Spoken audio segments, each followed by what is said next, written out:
Welcome back to LDB Games. I'm Lord Darthbawlz, and this is a Raid Shadow Legends video on how to beat Ice Golem with Demon Spawn only. And I made this a relatively free-to-play friendly team.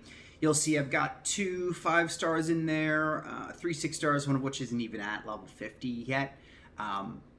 This is my least favorite dungeon, without a doubt, because the more raw damage you bring, you can see who did the most damage here, right? Akoth did, followed by Fellhound, and then Petrifya. So the majority of my damage is actually coming from effects, not skills, right? Akoth and Petrifya. We've got HP burn on Akoth and poisons on Petrifya. Fellhound has the damage he does because he helps to clear the waves. So let's look at these champions, right? Because the reason that I hate's a strong word. The reason why Ice Golem is my least favorite team is because least favorite dungeon is because of his skill Frigid Vengeance. When you cross a certain HP threshold, he comes in with a massive swing, and if his 2 adds are up, he ignores all of your defense, which usually means a full wipe. So I wanted to bring Magnar in here, but he does too much damage per skill. He continues to proc Frigid Vengeance on me, and it makes it an unreliable run. So while this is a slightly slower run than with Magnar, it is 100% successful, which is key. So let me show you. I bring in Petrifya as one of the main damage dealers. She's a pretty cool rare. I showed her in my dragon team as well. She comes in for her poison sensitivity, poisons, decrease attack, poisons, decrease defense, all good stuff, with the chance of landing the big boy of any of the small ones. So that's the decreased defense on the A1, the decreased attack on the A2. The poisons on her for a rare, they're all 5%, which is pretty nice. You don't really see that on rares too often. How do I have her? 193, 46k HP. I would love more defensive stats, but that immortal gear set kind of helps me stay alive a little bit. And enough accuracy to do the job, 266. So I've actually got 2-piece immortal in here to help her stay alive, because she is a bit squishy. But she stay alive's better than some of the other champions that I have. So, the other damage dealer is Akoth. Now, Akoth doesn't actually have an amulet on him, not sure why, but he doesn't need it for this fight because his stats are good enough. Oh, just to show you, Petrifya doesn't have any masteries. Akoth comes in pretty much only for his HP burn. He also has a pretty nice decreased crit rate on his A1, which can help damage mitigation against the boss. But the HP burn is crucial here because it helps get through the waves, right? HP burn is some really nice damage. And when you get to the boss, if you have an HP burn on one of the adds and it procs, the boss takes the damage too. Now, the reason that I focus on effect damage, right, poisons and HP burns, is because those damage types will not proc Frigid Vengeance, which is huge, helps protect me. This is a pretty cool one too for the waves and for the adds, right? Whenever somebody receives damage from an HP burn, has a chance of placing a fear, which is kind of sweet for some extra control. I don't have masteries on him, nope. And his stats, he is 188 speed, 2600 defense, 55k HP, and some accuracy, enough accuracy to do the job. Duhr the Hungerer. This guy is the best epic support champion that I have for this faction. He has a reflect damage and continuous heal on his A2. He's got a double revive with 50-50 on the A3, and he's got a cheeky little stun, which comes in nicely. I've got Nourish on him for the extra heals on his A2. I did farm up a few masteries for the extra heals and the reduced damage, but not necessary. Just help me stay alive in some other fights, and it does come in pretty handy here. He stays alive pretty freaking well because he's built tanky, right? 64k HP, 3700 defense, I don't really care much about accuracy. That'll land on the waves. Sometimes even on the ads too. But it's a low chance of proc, so I don't want to focus on accuracy. I really want him to stay alive. But you can see I still have some room for improvement in the build. I bring in Fellhound because two things. One, I need damage for the waves because I took Magnar out. So his A1 is pretty big on the waves. It also has a chance of decreased speed, which just helps me get through the waves faster. He also has heals and reflect damage on his A2, which is really nice. I don't use his A3 in this fight. It's a waste of a turn. I'd rather get the extra heals. I have Phantom Touch on him because I built him as a campaign farmer, but I would probably take Nourish if I was going to do it again, just to get extra continuous heals from him. I do have his masteries, so he can do some serious damage here. I went down to Flawless Execution for the extra crit damage. Obviously, the support helps a little accuracy, but how's he built? Dumb slow. I would love to put speed boots on him, but I just don't want to change his build. Even with the free re-gear, I'm going to forget. And I'm going to go to campaign, and I'm going to start farming, and it's just not going to be as good. But anyway, 32k HP. That could be a little higher. 3,800 defense, 3,500 attack, max capped crit rate, and 300 crit damage. Now, the reason I have attack and defense is because that's what his damage scales on.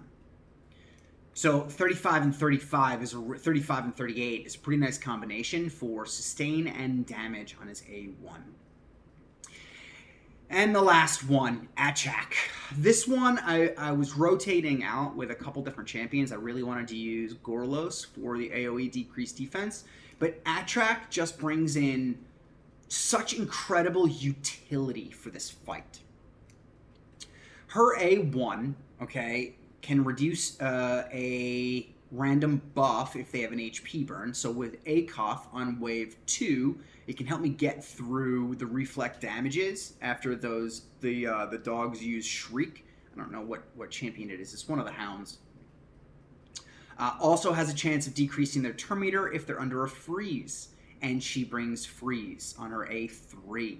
Now, in the waves and the ads, okay, everyone has attack higher than their defense.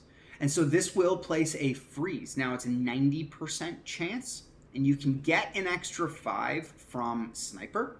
I just don't, you can see I don't have her masteries. Maybe I'll farm them up because she's starting to come in my teams more than she used to. But she also brings block, debuffs, and strengthen. Now, for this fight, Ice Golem hits really hard. Strengthen helps for damage mitigation, and block debuffs helps prevent the decreased defense, the heal reduction, and the decreased accuracy that the ads and the boss put out, which can be problematic in this fight. This passive is super cheeky when you pair it with Akoth, right? Because Achaak and Akoth pretty much put out AoE freeze and HP burn together, which means every time an enemy takes damage from HP burn, my whole team gets a heal. And every time an enemy gets a turn under freeze, my team gets turn meter fill, which can help me get through the waves even faster considering I don't have AoE, decreased defense, and my raw damage is limited. How's she built? 190 speed, 37k HP, 2k defense, 318 accuracy. Not crazy, right? Not crazy at all. She is one of the 5 stars, along with Petrifya.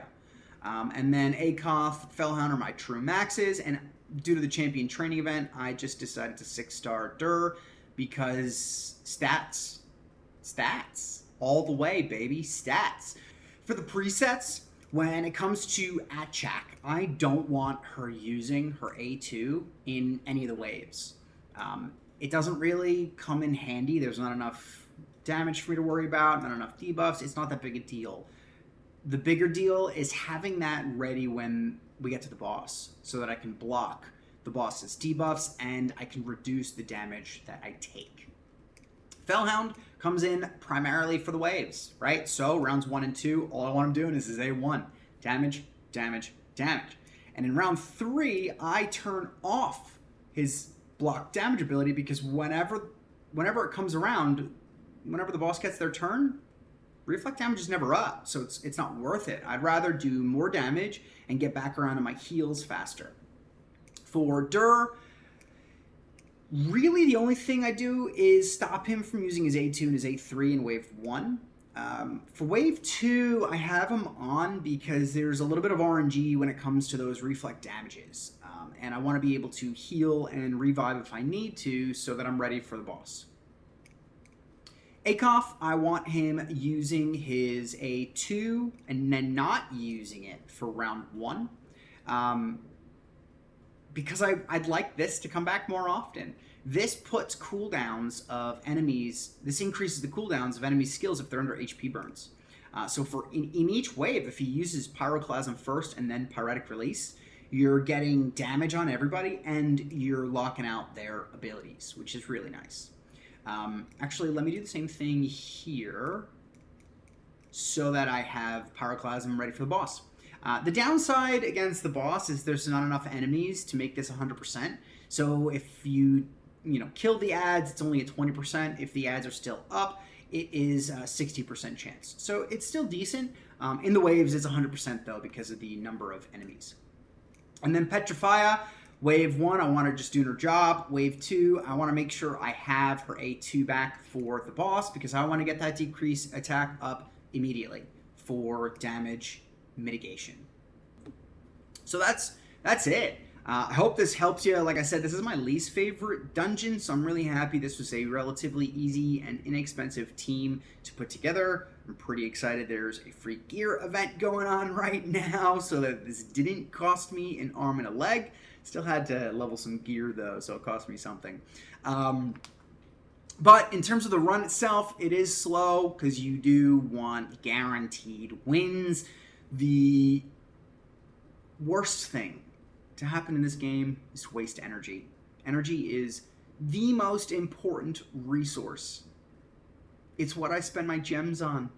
It's what I use. It's everything. It's how you get everything else in this game. Anyway, I'll hop off my soapbox. I'll let this run play out. Don't forget to hit that like button and subscribe button on the way out.